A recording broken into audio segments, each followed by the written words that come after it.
Identity, Cyberpunk Wars, also known as Identification. And those, of course, are the English translations of this Russian science fiction movie. A 2024 movie kind of clearly influenced by Total Recall and the movie Upgrade. And this is a film that takes place in the near future and follows a character called Leon.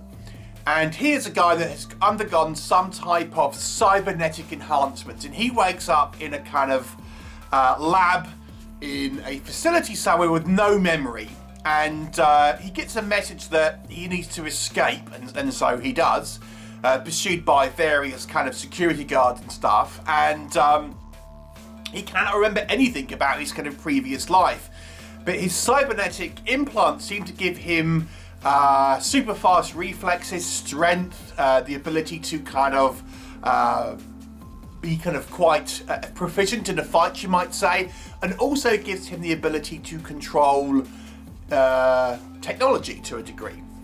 And as the film goes on, we learn more about what's happened to Leon, and there are various people who are affiliated with him, some of which are friendly, some of which are not. What will happen?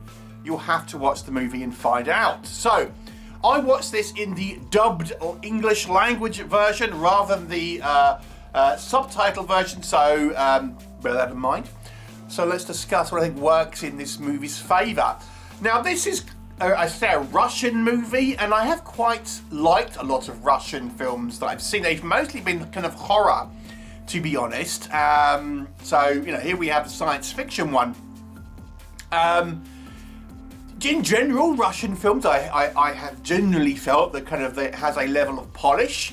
This one, not quite as much. It feels like a little bit more low budget, but I do think it does try and use its budget well, if that makes sense. I mean, there are some shortcomings, as we'll talk about, but you know, it has some, for example, some of the sequences take place in this various kind of homesteads, shall we say.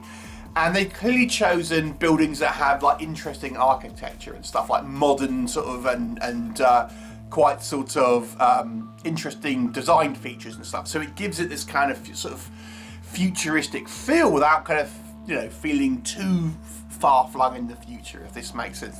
These are clearly existing buildings that have had some, you know, architect go wild and crazy with it, and as such, I think it kind of looks quite fitting for a kind of cyberpunk aesthetic. And again, I don't really know the budget of this one, but you know, considering it might be a lower budget movie to a degree, there's an attempt here to, you know, have various different sort of cyberpunk sort of style, you know, design choices. I thought without kind of going too over the top. I think this is taking place like 10 or so years in the future. So we get a little, you know, a few kind of fashion choices.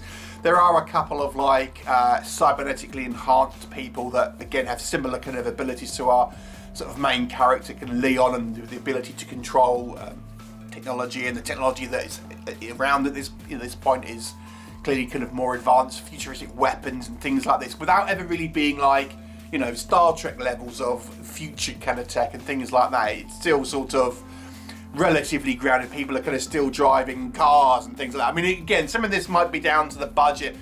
So it's kind of like, you know, a sci-fi movie, but the near future, certainly.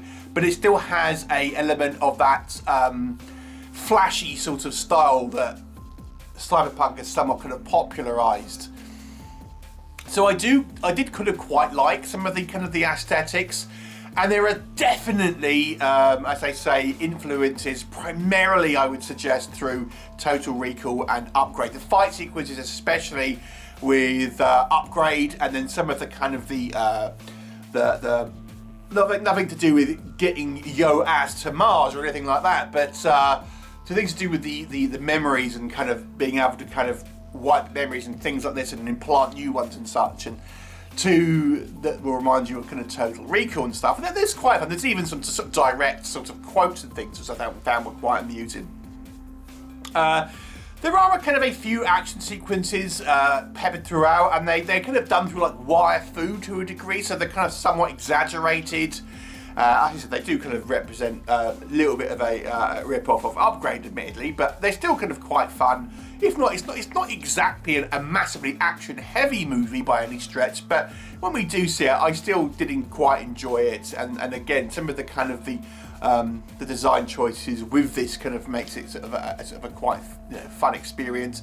The plot tries to have a few twists and turns, but it's not overly complicated, I don't think. So it's kind of, it has a degree of mystery without kind of being too sort of hard to follow or anything like that. And it's, in actual fact, it's relatively kind of easy to kind of spot where it's sort of going. But there is a little bit of an attempt to have some, emotional sort of cadence and things like this with our sort of characters. And I think with the character of Leon, our protagonist, because he's really clueless for the most part about what's going on, he's quite an easy character for an audience member to kind of follow, because he is really discovering things for the first time with the audience. So he has really no idea about who anyone is or what anyone does and things like that. So it's a good way for us as the audience to discover things with this character, because he's sort of that in that same place with us in this kind of world. So that was kind of quite good. There's some kind of quite fun music stuff going on in the background, some sort of interesting sort of soundtrack choices. All the kind of the direction is, fairly kind of good. And as I said, there's a couple of sequences where they try to be a little bit more creative with the camera and things. It's something over the top, but I think it's fairly kind of like well put together and a kind of a directorial kind of standards. Where it doesn't work, okay, now again, bear in mind I have watched the dubbed version, so this one take with a pinch of salt, because I did think the acting was pretty shonky. Now again, this is dubbed voices, so the natural Russian language might be great in regard to the acting, but certainly the English dub wasn't. But I think also, which might well be with the Russian language on the audio, sorry, not the audio, the dialogue was awful. Really cheesy dialogue. Now again, this is a Russian movie, so we are translating this from Russian into, the appropriate English kind of translation, but nonetheless, the dialogue is so cheesy. I mean, it kind of feels like the dialogue that you would have in a cartoon, like a Saturday morning cartoon, but this is like a live action, somewhat violent science fiction film. It is awful dialogue here. And I'm going to say some of the physical acting isn't brilliant either. Some of these kind of like choices where we have people trying to kind of control things with their mind or whatever, with the kind of the electrical impulses, whatever they're doing. And some of the kind of like the budget does show through in kind of cheap looking wigs, things like this. Some of the kind of I quite like the kind of the over the top cyberpunk fashion, but it's a little bit on the cheesy side, you might say. It doesn't, you might think this looks a little bit crap. This is what it looks like. This is what you might have thought looked like in 80s, like 2000 would look like. Things like that,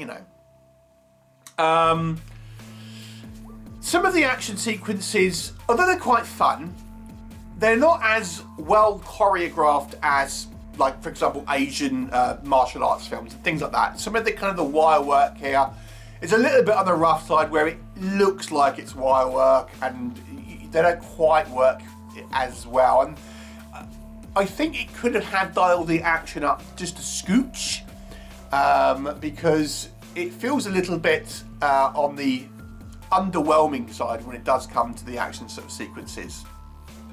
And again, this might well be down to a budgetary reason, but you never really feel like this has this like really like great kick-ass scenes that are like super kind of dynamic and stuff. It never really gets that far, unfortunately. And again, when you're looking at the world around it, again, I appreciate the design choices that we did have, but we see like drywall and people are driving clearly kind of like current era cars and things like this, and obviously they haven't had the budget, I would imagine, to really make this a truly kind of like science fiction dystopia sort of style future here. There's some elements here, but it's all like, fashion or, things like this, and a little bit of window dressing here and there, but it doesn't really feel like you're living in this sort of like cyberpunk world, so to speak. It really feels like it's just the kind of the bits you see on the screen, and then the rest of the world behind it is kind of just as it is now, to be honest. So it does sort of betray the facade of this kind of world that it's trying to create for us. So overall, it's a little bit of a cheesy film, it must be said. I think it has this mystery that's pretty obvious. Bad guys act so kind of like hammy and obvious that it's obvious where someone is clearly a bad guy and things like this. You know, it's a lower budget movie, at least that's how I think, and it's a movie that's been translated from Russian to English, so bear that in mind. But it's kind of hammy, I have to say, but it's not terrible. It's sort of watchable in an average sort of way. So we're going for a 5 out of 10. What were your thoughts if you've seen it? Let me know, and I'll look forward to you next time.